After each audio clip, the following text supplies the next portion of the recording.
بسم اللہ الرحمن الرحیم۔ الصلاۃ والسلام علیک یا رسول اللہ۔ السلام علیکم ورحمۃ اللہ وبرکاتہ۔ ایک عورت اپنے ہاتھ میں لاٹھی لیے راستہ ڈھونڈ رہی تھی۔ وہ زمانے کی مصیبتوں کی ماری ہوئی تھی۔ اس نے حضرت عمر بن خطاب رضی اللہ تعالی عنہ کو، جو لوگوں کے درمیان کھڑے تھے، روکا اور ایک طرف لے گئیں۔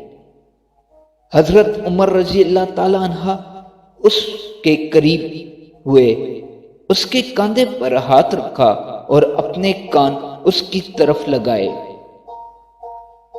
حضرت عمر رضی اللہ تعالی عنہ نے کافی دیر تک اس کی نحیف آواز کی طرف کان لگائے رکھے اور اس وقت تک انصراف نہیں کیا جب تک کہ اس کی ضرورت کو پورا نہیں فرما دیا۔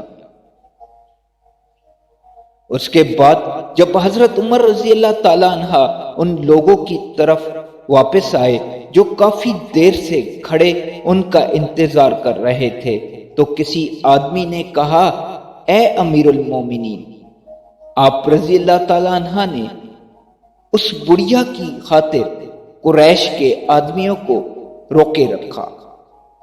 حضرت عمر رضی اللہ تعالی عنہ نے فرمایا کہ تیرا ناس ہو، جانتے بھی ہو کہ یہ بڑھیا کون تھی؟